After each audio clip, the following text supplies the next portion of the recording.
Bonsoir les amis. Comme promis, ce soir j'ai décidé de faire la première vidéo sur la saponification. Alors, c'est quoi la saponification? La saponification, c'est le fait de mélanger une matière grasse et une base forte. Alors, les savons que nous utilisons sont issus d'un mélange de l'eau, d'une base et d'une matière grasse, c'est-à-dire les huiles végétales et les huiles ou les huiles animales.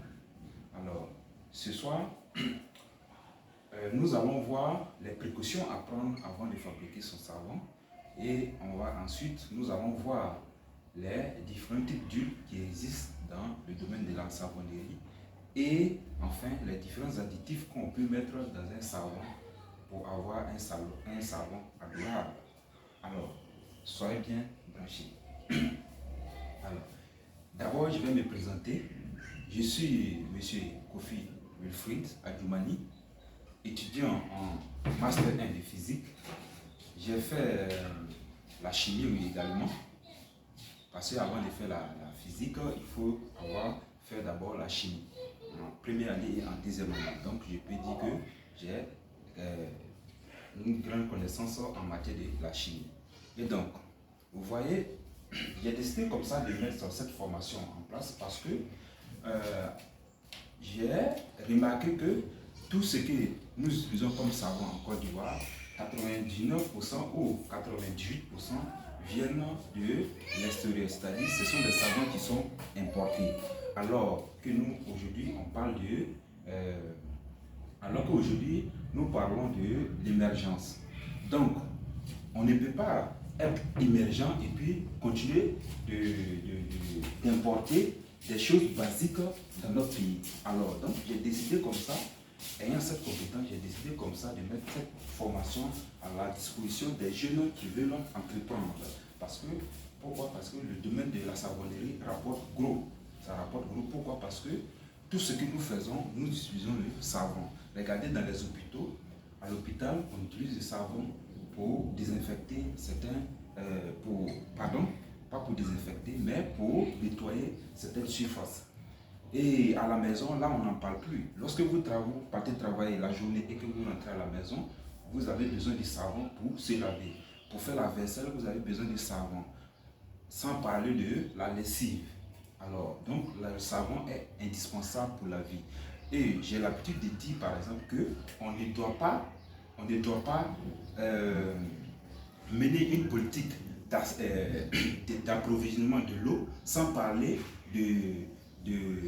sans un accompagnement de fabrication de savon, parce que c'est le savon qui permet de nettoyer toutes les surfaces qui seront sales et sans oublier l'hygiène, l'assainissement. Donc le savon est très important dans la vie. Et lorsqu'on arrive à fabriquer des savons pour soi-même, on arrive à contrôler, à ce moment, on arrive à contrôler les différents ingrédients que nous avons utilisés. Regardez par exemple, quand vous partez acheter un savon industriel, ce savon industriel, vous ne savez pas ce que ça contient. Vous prenez, le fait que ça sent bon, vous prenez, vous le lavez. Alors que souvent, ça peut la composition contient des éléments cancérigènes. Aujourd'hui, si vous avez l'occasion, allez-y dans le centre de cancérologie, vous allez constater que le nombre de cancers augmente. Alors, c'est pas pour dire que c'est le savon qui provoque, mais le savon, l'utilisation, les savons que nous utilisons d'habitude peut avoir leur part de responsabilité dedans. Alors, donc, il est important de faire son propre savon, ou bien ses savons, parce qu'en ce moment, nous contrôlons les différents produits que nous utilisons. Donc, la procédure de fabrication de savon ici, c'est la saponification à froid. Donc, on va aller pas à pas parce que c'est le processus qui est un peu facile, qui donne des savons naturels, des savons bio. Donc, nous allons parler de la saponification à froid d'abord. Alors, comme ordre du jour, aujourd'hui, nous n'allons pas parler trop, nous allons parler des précautions à prendre pour pouvoir fabriquer notre savon. Alors, j'ai dit ici que pour fabriquer du savon, le savon, certains produits, c'est-à-dire c'est le produit fini du mélange de l'eau, d'une base forte et d'une matière grasse. Alors, quand on parle de base, on parle d'un produit dangereux. Donc, le produit que nous utilisons ici dans la fabrication de savon, il y a deux types. Il y a le NaOH qu'on appelle la soude caustique ou l'hydroxyde de sodium. Et enfin, nous avons l'hydroxyde de potassium. Alors, quelle est la différence des deux?